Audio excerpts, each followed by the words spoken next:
முதல் படம் ஓடல, 2வது படம் பாதிலே நின்றுச்சு, 3வது படம் ஷூட்டிங் முத நாளே நின்றுச்சு. நல்ல வளர்ச்சி இல்லடா இல்லைங்கோ. அம்மாட்ட எப்படா சொல்லுவேன்? தங்கச்சி முகத்தில் எப்படி போய் முழிப்பேன்? ஜெகன் இப்படி பண்ணுவான்னு கொஞ்சம் கூட எதிர்பார்க்கலடா. நன்றி கிட்ட ராஸ்கல், அவன் ஹீரோ இல்லடா, வில்லன்டா. சார் இந்த மெசேஜ் கொஞ்சம் பாரு சார். என்னது? ஸ்டீஃபன் அனுப்பிச்சுக்கிறான். வாங்கி பாரு.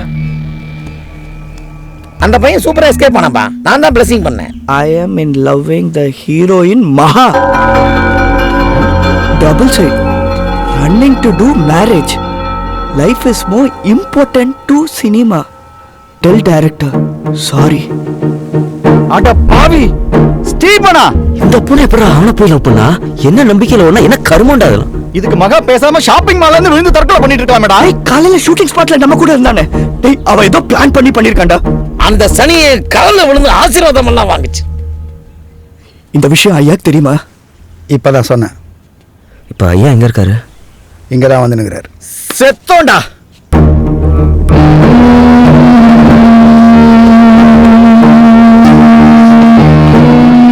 ஐயா ஒண்ணு கவலைப்படாதீங்க, கிரகங்கள் மாறுமுழு. கொன்னுடுவோம். அல்வாக்குன்றவனை கூட்டு வந்து அஸ்டன்டேட்டர் வேலை வாங்கி கொடுத்தேன். கடைசியில என் வாயிலே அல்வா வச்சுட்டு போயிட்டான். 10வது என் காலில் வந்து ஆசீர்வாதம் எல்லாம் வாங்கினாப்பா. ஐயா அடிச்சது கூட பரவாயில்ல சந்திரா, ஆனா அந்த அம்மா திட்டினதான் என்னால தாங்கவே முடியல. அந்த அம்மா என் நெஞ்சில மட்டும் மிதிக்கல, கெட்ட கெட்ட வார்த்தையில திட்டாங்கடா. அவங்களுக்கும் எங்க அப்பாவுக்கும் எங்க அம்மாவுக்கும் ஐயாக்கும் கிராஸ் கனெக்ஷன் எல்லாம் போட்டு கண்ணா பட்டான்னு திட்டினாங்கடா. அப்படி என்னடா திட்டினாங்க?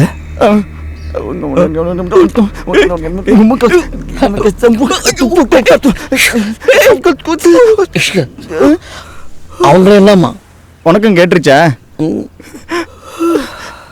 எனக்கு வாழவே பிடிக்கலடா.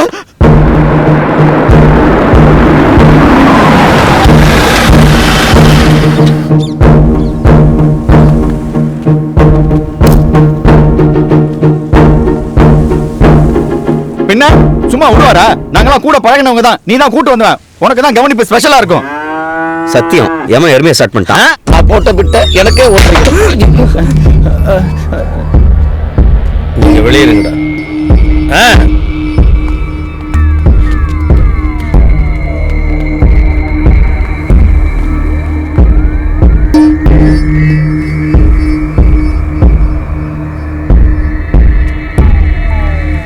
குடிச்சிருக்க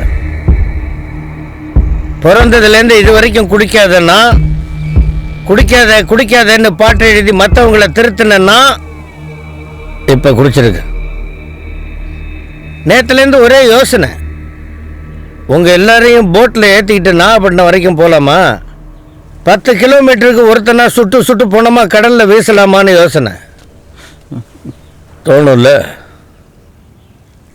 பொண்ணை பெற்றவன் எனக்கு தோணும்ல. ஒரே மக, அவ ஆசைப்பட்டது எல்லாத்தையும் செஞ்ச. படிக்கணும்னா படிக்க வச்ச, நடிக்கணும்னா சினிமா எடுத்த. இப்ப திடீர்னு போயிட்டா தோணும்ல. எப்படி இருக்கும்? தோணும்ல. எதுக்காக இங்க வந்திருக்கேன்னு தெரியுமா? தம்பி என்னை மன்னிச்சிரு. என்ன இருந்தாலும் நீ ஒரு கலைஞன், உன் சட்டை என்ன பிடிச்சிருக்க கூடாது. பரவாயில்லைங்க, நீங்க ஒன்றும் இல்லை, என்ன மன்னிச்சிரு. நீங்க எல்லாரும் என்ன மன்னிக்கணும். என்ன குழப்பமா இருக்கா? நேற்று பூரா என் மகளை நினைச்சு அழுதுகிட்டே இருந்தேன். போட்டில் மல்லாக்க படுத்து வானத்தையே பார்த்துக்கிட்டு இருந்தேன். தூங்க கூட இல்லை. ராத்திரி போய் சூரியன் வந்துருச்சு. அப்ப திடீர்னு ஒரு கவிதை தோணுச்சு.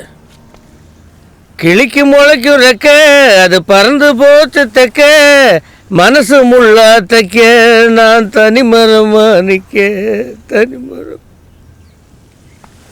அப்போ 2 வரிகள் தானா வந்து விழுவுது. பிரிஞ்சு போன கிளிய நினைச்சு வருத்தப்படாத ஐயா, பிரிஞ்சு போகல, வாழ்க்கை என்ற வானத்துல பறந்து போகுது, வளர்ந்து பறந்து போகுது. அந்த 2 வரிகள் என்ன அப்படியே உலுக்கிடுச்சு. யாரோ என்ன நிக்க வச்சு என் கன்னத்துல செருப்பால் அடிச்ச மாதிரி இருந்தது. செருப்பால் அடித்த மாதிரி இருந்தது. நான் எவ்வளோ பேர் காதலுக்கு பாட்டு எழுதியிருக்கேன். அந்த காலத்தில் ஐயா சிவாஜி காதலில் இருந்து இன்றைக்கி அவர் பேரன் காதல் வரைக்கும் எழுதியிருக்கேன். ஆனால் என் பொண்ணு காதலிச்சா மட்டும் எனக்கு கோவம் வருமா?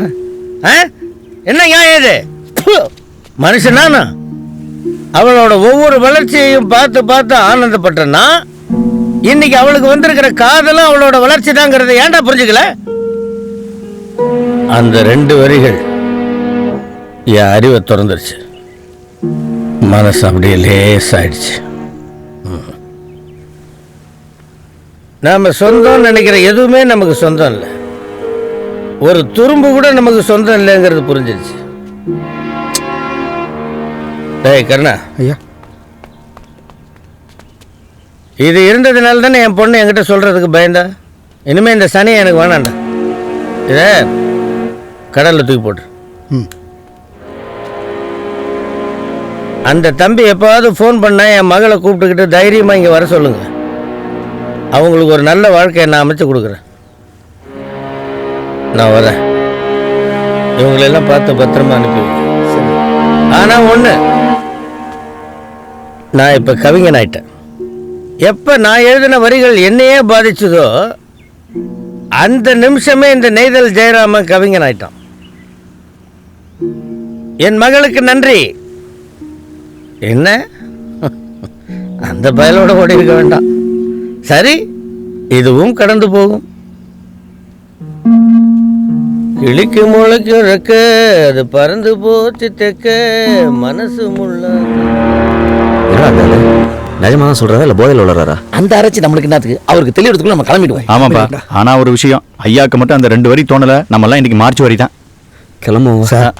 இப்படி உடனே கிளம்பிட்டா எப்படி சார்? ஏன் வேற என்ன பண்ண சொல்ற? சார் இன்னைக்கு ஒரு ராத்திரி இங்கேருந்து எல்லாம் ஒன்றா தண்ணி அடிச்சு அழுது தீர்த்துடலாம் சார். நாளைக்கு காத்தால நானே கொண்டு போய் விட்றேன் சார். எப்பா இப்பதான் இப்போ உயிரை பொழைச்சு வந்திருக்கோம். எனக்கு மாத்து துணி கூட இல்ல சார். இப்படி பொசுக்குன்னு எல்லாரும் போயிட்டா நான் என்ன சார் பண்ணுவேன்? Please sir.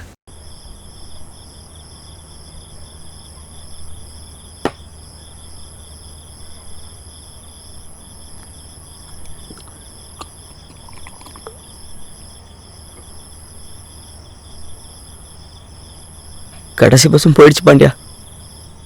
அப்படியெல்லாம் சொல்ல சந்திரா. ஸ்கூல் போக சொன்னப்போ கூட தேட்டருக்கு தான் போவேன். சில நாள் காசே இருக்காது, வெளில என்ன டைலாக் மட்டும் கேட்டு வந்துடுவேன். படித்து முடிச்சோன்னா வேலைன்னு யோசிச்சதும் சினிமா தான். அம்மாவை நேசிக்கிற மாதிரி நேசிச்ச இந்த சினிமா கடைசியில் சினிமாவை கை விட்டுருச்சுடா. சந்திரா, நீ எப்பவுமே விரக்தியா பேசும்போதெல்லாம் ஏதாவது ஒரு திருக்குறள் சொல்லுவேன்டா. ஆனா இப்ப குரலே வர மாட்டேங்குதுடா.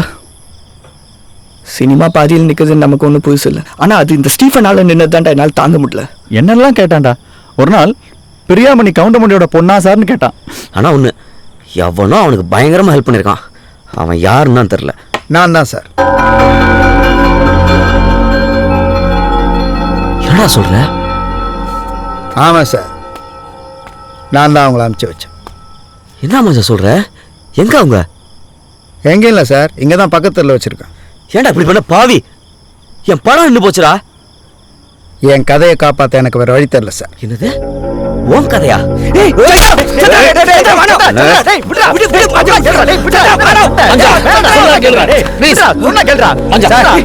ஒழுங்க சார், ஒழுங்க ஒழுங்க. ஆசத்திர அடிச்சுக்கிட்டோம், ஒழுங்க. அடிக்கிறதா? சரி, நம்ம கதை எத்தனை சீன் சொல்லியிருப்பேன், எத்தனை டைலாக் சொல்லியிருப்பேன். என் பேரை டைட்டில் போடுறேன்னு சொன்னியா இல்லையா? அப்புறம் ஏன்டா அப்படி பண்ண? நெஞ்சில கை வச்சு சொல்லு. இவளா உன் சமுத்திரகுமாரி? மூத்திரகுமாரி அவன் நினைச்ச உன் படம் உருப்படுமா? உன் கதைக்கு நீ எதோகம் பண்ணுவியா? ஒரு ரைட்ல என்னால பண்ண முடியல சார். நீ சொன்னா நம்ப மாட்டேன் சார். ஒரு வசனத்துக்காக ராத்திரிலாம் சாப்பிடாம தூங்காம 50 பீடியை வலிச்சு போட்டுக்கிறேன். உயிரை கொடுத்து உழைச்ச உழைப்பு வீணா போறத பார்த்துட்டு சும்மா இருக்க சொல்றியா? அதுதான் உயிரை கொடுத்து ரிஹர்சல் கொடுத்தோம் சார்.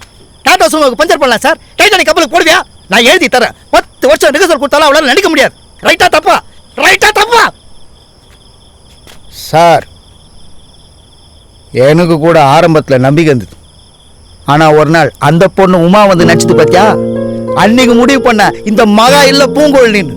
பாண்டியா, அந்த மகாலட்சுமி மட்டும் எங்கள் ஐயாவுக்கு பிறக்கலன்னா அவளை கல்லு கட்டி கடலாக இருக்கிட்டு பாண்டியா. எப்படா இந்த சினிமாவை நிறுத்தலான்னு யோசிச்சிருந்தப்பதான் அவங்க லவ் மேட்ரு எனக்கு தெரிய வந்தது. உனக்கு முன்னாடியே தெரியுமா? அன்னைக்கு மகா ஸ்டீஃபன் ஆச்சா தெரியுமா? நீ கூட போய் ஆறுதல் சொன்னிய. ஆ. அதுக்கு கொஞ்சம் முன்னாடி மகா என்னடா சொன்னான், எனக்கு மனசு சரியில்லை, நான் நடந்து போறேன். சரி, தனியா போறாளே, நான் பின்னாடியே போனேன்.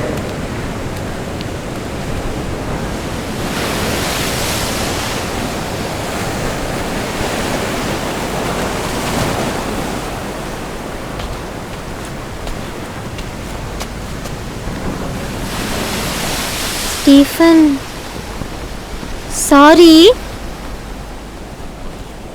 பரவாயில்லைங்க.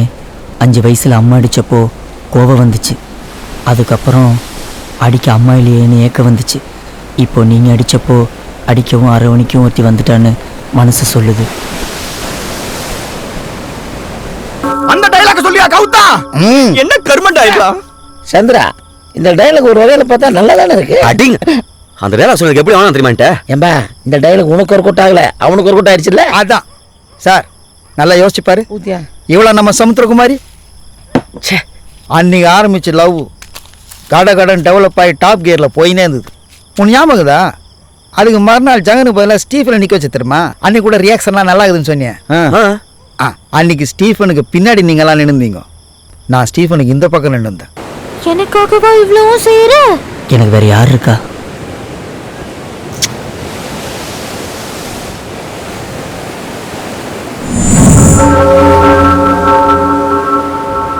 அந்த ரியாக்ஷனை பார்த்தனடா ஷூட்டிங் ஆரம்பிக்கலான்னு நம்பணும். என்னெல்லாம் பண்ணியிருக்கான். ஷூட்டிங் நாள் வேறு நெருங்கிச்சா, வேற வழியே இல்லாமல் 2 பேரையும் கூப்பிட்டு பேசினேன்.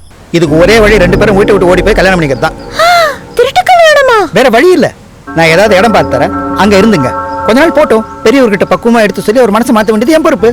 அப்போ இந்த படம் ஆரம்பிக்காத இந்த சினிமா முக்கியமா, ஆரம்பிக்க வேண்டிய உன் வாழ்க்கை முக்கியமா? மகா, நீ இந்த சினிமாவில் நடிச்சா நீங்கள் 2 பேரும் ஒன்றா சேரவே முடியாது. என்ன பண்ணணும், எப்போ பண்ணணும் நான் சொல்கிறேன், என்னை நம்புங்க. ஒரு ரைட்டரா என்னால் எவ்வளோ முடியுமோ அவ்வளோ பேசி அவங்கள சம்மதிக்க வச்சேன். ஆனால் சத்தியமாக சொல்கிறேன், ஷூட்டிங் அன்றைக்கி பிளான் பண்ணல. அதுக்கு முன்னாள் ராத்திரி 10 மணிக்கு வாடான்னு ஸ்டீஃபன் கையில் சொல்லிட்டு நான் மகாவோட மைதானத்தில் வெயிட் பண்ணுகிறேன். அவன் வரவே இல்லை சார். ஏன் சொன்னால் நம்ப மாட்டேன் சார், தூங்கிட்டான் சார். அதனால தான் ஷூட்டிங் அன்றைக்கி செய்ய வேண்டியதாக போச்சு. சரி, ஜகன் என்னன்னா? சார், அவன் வீட்டில் ஃபோனை விட்டு வந்துட்டான். ஃபோன் எடுக்க திரும்பி போய்க்கிறான். அதுக்கப்புறம் உங்கள் எல்லா நம்பரும் ட்ரை பண்ணிக்கிறான். ஆனால் உங்கள் ஃபோனெல்லாம் ஐயா பிடிங்கி வச்சிட்டாரே. எனக்கு அடிச்சான். நான் சொன்னேன், டாய் கவனம் ஜாஸ்தி ஆயிடுச்சு, நீ ஊருக்கு போயிடு, வேணுன்றப்போ நாங்கள் ஃபோன் பண்ணுறோன்னு. சார், உனக்கு என் மேலே கோபமாக இருக்கும், ஆனால் நல்லா யோசிச்சுப்பார் சார். நான் சொன்னது தான் உண்மைன்னு உனக்கு புரியும். இந்த படம் நின்று இருக்கலாம், ஆனால் இந்த படம் நடந்திருந்தால் உன் வாழ்க்கையே நின்று இருக்கும். இன்னைக்கு உன் கையில் நல்ல கதை இருக்குது, அது உன்னை காப்பாற்றும் சார், சத்தியம்.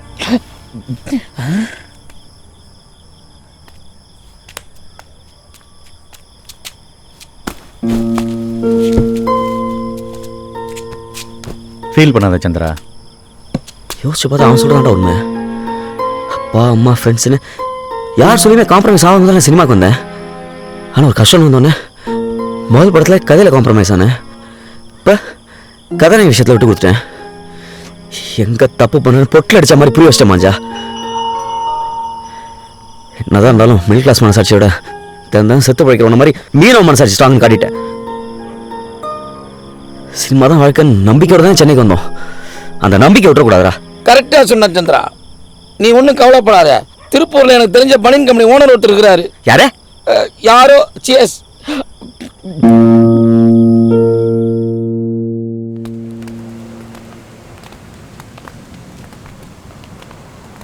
இந்த கடல் காத்தும் மீன் குழம்பும் திரும்பவும் கிடைக்குமான்னு தெரியல.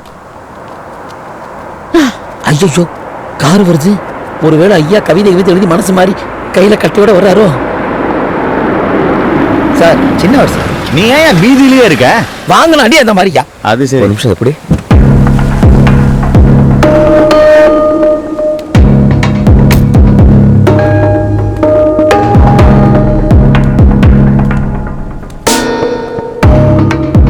என்ன தம்பி, கிளம்பிட்டீங்களா? நான் அப்போவே சொன்னேன், நீங்கள் தான் கேட்கல. சார், அந்த சாமியாரோட உங்கள் வாக்கு ரொம்ப பவர்ஃபுல். படம் நடக்கல, எப்படி கிளம்பி வந்தோமோ அப்படியே திரும்பி போகிறோம். ஏற்கனவே ரொம்ப நொந்து போயிருக்கோம். இதுக்கு மேலே எங்களை நோக்கடிக்காதீங்க. நான் வரேன் சார். தம்பி ஒரு நிமிஷம்.